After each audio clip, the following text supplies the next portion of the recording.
as thrilled with the results. I was like thrilled with what we created and what came about from that experience of doing Ylse. I think we made some good decisions and invited some amazing humans to come and play and participate.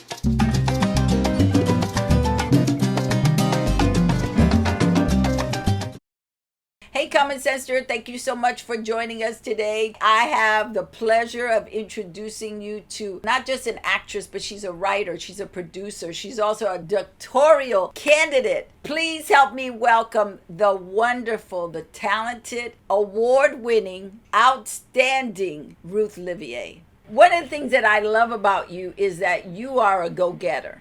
You are on a mission to crush it. And you're doing a fantastic job.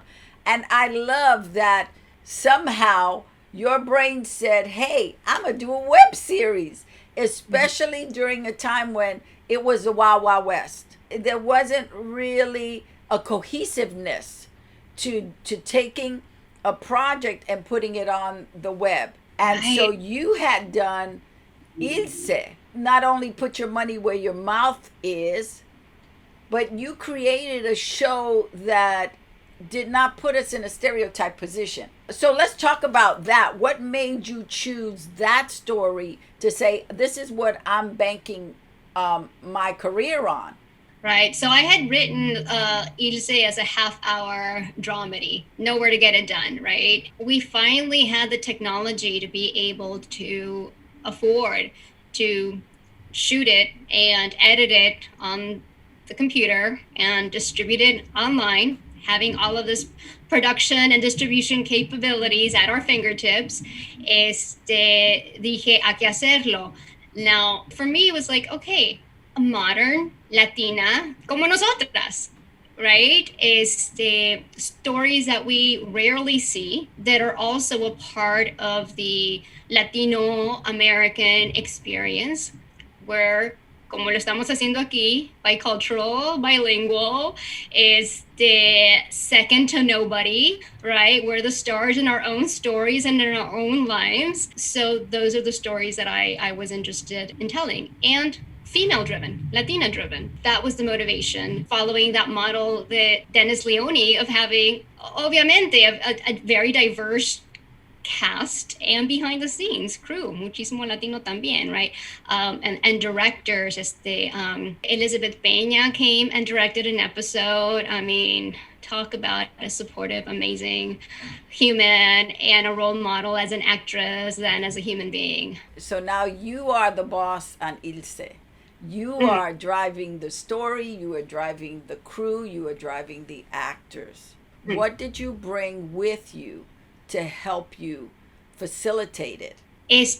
Pues yo sola no hice todo, right? There was a team of people that were doing it. There was Stephanie and Joe, who were also producers on Ylse, directors, and then we have our assistant director, Christian, someone that I had worked on the film with, and just the cast. I think that was also like a really important decision, was bringing people with so much experience to be the cast members, because it just made everything so easy, right? The quality of the work, because again, going back, these were actors that you knew were going to do their homework and show up as taking responsibility for their part of the work and be ready to play. Marlene Forte, Alex de Hoyos, Gabriel Romero, like all of these folks that I had worked with, Alex Mendoza, like so many people, right? It was an amazing group of people. So it was just making the right decisions about who to bring in, where, was definitely key. What were your challenges for the first season? Well, we didn't have a big budget, right? It was coming from my pocket. So it was a matter of like, how quickly can we work, but not have it look like we moved this quickly to get the shots. Did you do rehearsals? We had table reads. We really worked on the scripts, did table reads. We had rehearsal with the actors and with the camera, then shot a lot. Like I think one day was like 12 pages of shooting. And this was, por eso teníamos actores profesionales, right? Because you didn't have to do a gazillion takes. Everybody came prepared and we already trusted each other. So the challenge, I think, was just in like really making sure that we were doing quality work on a very small budget. As thrilled with the results. I was like thrilled with what we created and what came about from that experience of doing Ylse. I think we made some good decisions and invited some amazing humans to come and play and participate. And when did you decide to do season 2? Well, like the highs of like when like when you do a play or something, that high of having that sense of accomplishment. And I think because we knew that we could do it, we had done it successfully the first season. So we wanted to continue to play and continue to do this. We had the opportunity, right? Like I said, we had the tools now with the technology that was suddenly available. So why not continue to create content? That's why we did season 2. Yeah. You were in the editing process, season 1 and season 2, the whole time you sat in there? I gave my input, yeah, but I think also key, like I said, is when you invite people to come and do the work, you need to trust them to do their work. For season 2, for example, a lot of the editing was done virtually. The editor would send me his takes and I would send him notes, and then he would take the notes and do another pass of edits.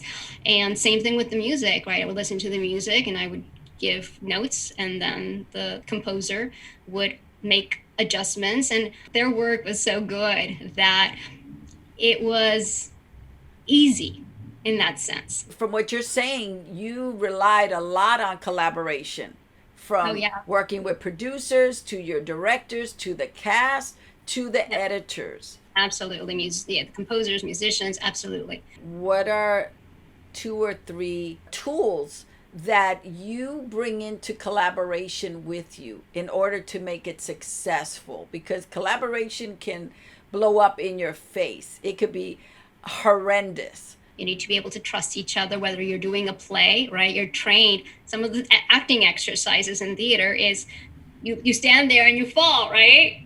So you have to be able to develop trust. So that's key in collaboration, regardless of the space that you're working in. Taking your responsibility for your part of the work, having a clear focus about where you want to go as a team, right? Having some clarity about where you're going, but then also being flexible at the same time and being able to listen to one another as you're going towards this common goal. So I think those are listening. Let me say that as well. Being open to like really listening to each other también es importante. So those are the tools. You were able to get your membership at the WGA through that. That was unheard of at that time, for somebody to come in who wrote a web series to get put in the Writers Guild. That had not happened yet, and you were the first. And because of that, you got the cover of Written By, and for non-industry people, that's a big deal. The Writers Guild, they only have 12 covers a year, that you were able to get one of those covers. That's huge. Then you were able to not only get nominated for an Imagen Award, but you actually won for Ylse for the first web series award division that they had.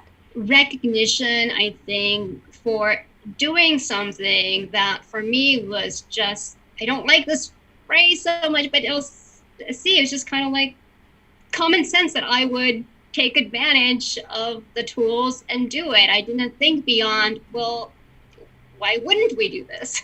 Right?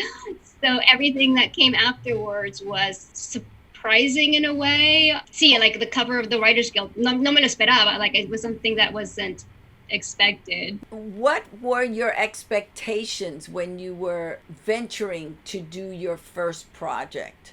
Creating a show from our points of view that told our stories, proving that there is an audience for bicultural, bilingual content.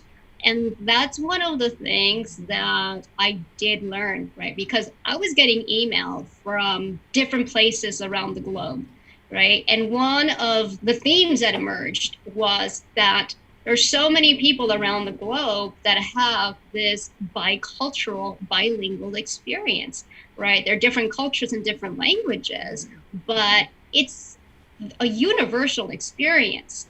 So before this, I remember talking to folks in the industry as I was trying to figure out what to do when I was trying to do it as a half-hour series. ¿A dónde voy? ¿Cómo le hago? ¿Qué hago? And there was a lot well, how many Latinas are there like you that are like bilingual, right? Or how many? I'm like, well, it's nice that you're saying I'm kind of special in a way, but let me reassure you, I am not. There are millions of Latinas like me. This is why I want to tell the story, but we weren't visible to one another, right? We were told that there weren't others like us. Divide and conquer comes to my mind, right? But I think one of the things that the show was able to do was, at least for me, and I really wish it was an issue that was taken up more, this insight that there are so many more experiences like ours as Latino Americanos around the globe.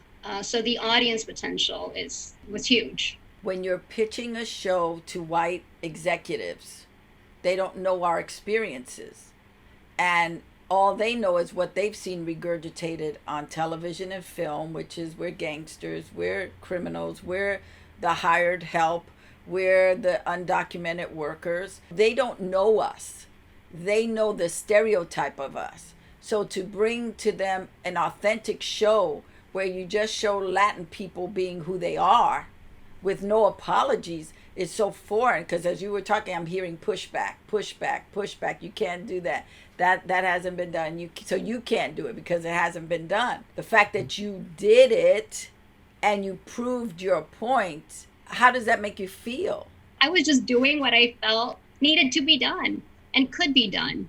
I wish maybe in a way more had developed. I mean, other folks did do web series después, which is really great. In a way, I thought that many more of us would be doing that. Here we had an opportunity to create, I mean, my mindset back then, right? It's like, why aren't we joining forces and creating this channel online with content from all of us who have, like, the doors have been closed? Stop knocking over there and do it over here, collaborate over here. I'm very optimistic in my... Right, but you came up with a solution to the problem as opposed to continuing to regurgitate the problem. That's something that keeps, it's like, well, they're not giving us this. Oh, we're not getting awards. We're not doing this.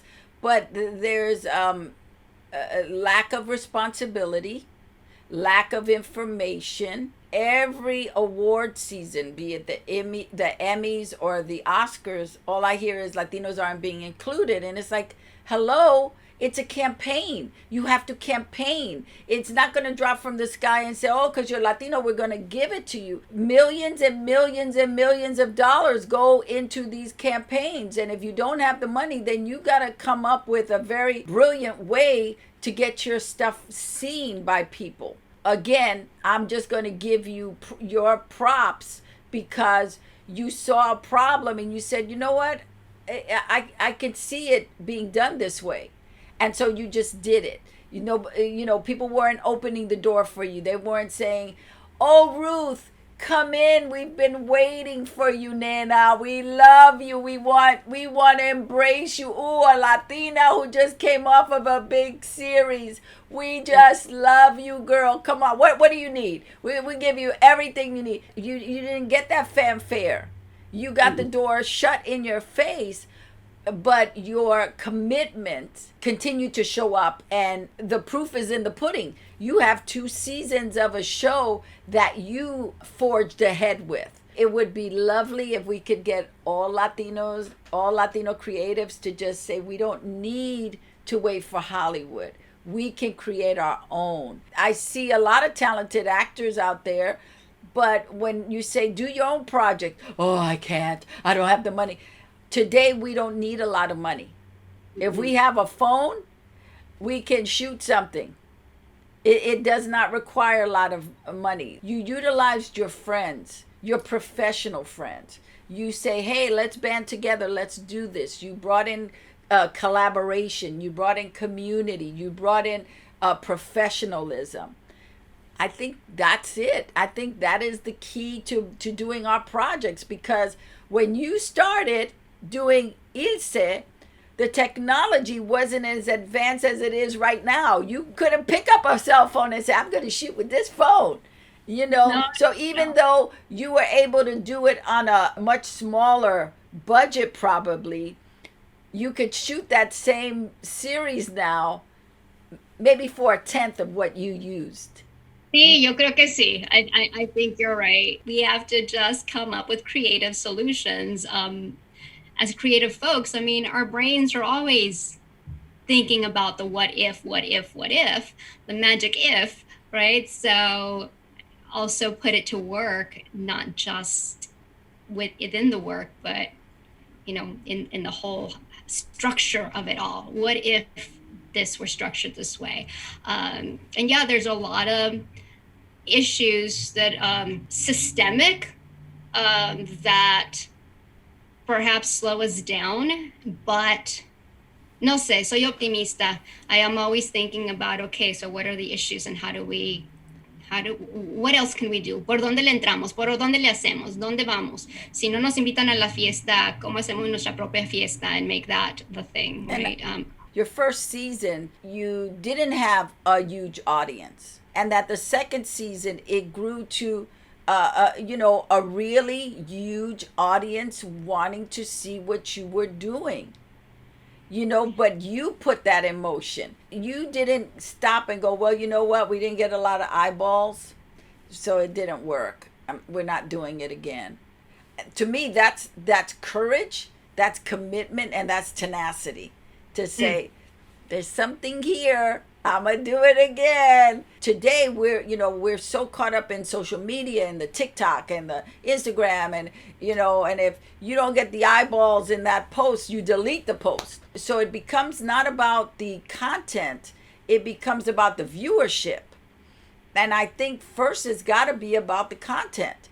And if you're doing good content, the viewers will come. They will find you at some point. They will be there. So you are such a wonderful example of someone not taking no and continuing to plant your seeds and water your ground and grow your garden. I can't praise you enough, because I wish we had so many more like you in our community. That it's not about chisme. It's not about what nobody is doing for us, but it's what can I do? What's in my hand? I'm a big believer of what's in your hand. Do what you can. Don't worry about everybody else. What can you do today? How can you figure out the problem today? So I applaud you. And I want to come and talk about the net neutrality. That is part of the tool we have as artists, is to be able to hook into, you may not have the money, you may not have the big studios backing you, but you have the internet. And to be able to make a little project and put it on the internet and be able to distribute it globally. It's not relying on, or it didn't rely on, well, AMC didn't pick it up, or the Landmark didn't pick it up, or this person didn't pick it up. It's like, no, it's on the internet. Everybody can watch it. Whoever wants to see it. And that's for everybody who's watching now. You should go onto YouTube and type in Ylse by Ruth Livier, so you can see what I'm talking about. So I want to talk about net neutrality. What got you so fired up that you decided you were going to talk to Congress and Senate about the importance of having it? That's what made the difference between us having the opportunity to, like you said, distribute the project and have it be seen by anybody with an internet connection, and being slowed down or blocked from being found. I mean, it made all the difference. Net neutrality continues to be such an important and heated and debated topic. It's a really simple principle that basically says that any content on the internet is able to be uploaded and downloaded at the same speed. That nobody gets to have a fast lane because they can pay, and nobody gets blocked or slowed down because they cannot pay, right? So that's basically how the internet was built and how it worked from the beginning. Es bien sencillo, right? So then you have internet service providers who want to change the internet to serve their corporate interest. And that's what the fight is. So internet neutrality is important for all of us. It's like, si tú tienes una tiendita, if I have a little store de ropa, right, that I make clothes, and I have a little online store that I can sell my content, and my website can be seen the same way that X department, luxury or whatever department store website can be seen, right? It's not that they can pay more to have more eyeballs or to be able to be downloaded quicker, and that mine is like so slow that people will like not wait for the content to upload, right? So that's an unfair advantage. It's just, so that's why net neutrality is important for us. Access to job, access to information, so being able to tell our stories and find audiences. So that's why net neutrality is important for the people. I'm interested in the structure of the internet. So I'm interested in this convergence of the media and the tech industry, and what the structure is doing and how it's affecting creative workers, us, right? So it really relates to what I was already doing with the web series. And it was the web series that got me, and this testifying in DC, and these conversations about net neutrality really got me interested in the structure of the internet and what that means to us as creatives. So that's what I'm studying, digital labor. Have you thought of doing another project that you would star write and produce yourself? I'm in the midst of writing my dissertation. Okay. So I'm in the process of getting that done. So in the next few months, that's going to be taken care of. But yeah, that thought of like producing another project is definitely in the mix. They have had the script that was chosen to be workshopped at this Disney Intensive, so it's kept me in the creative space and writing and meeting with my cohort there. We meet and as a creative writing group and talk about our film projects or pilots or TV shows, TV series. So that's kept me in that space. So as soon as I get the dissertation over this hump, then yeah, I'm going to be focusing on exactly that.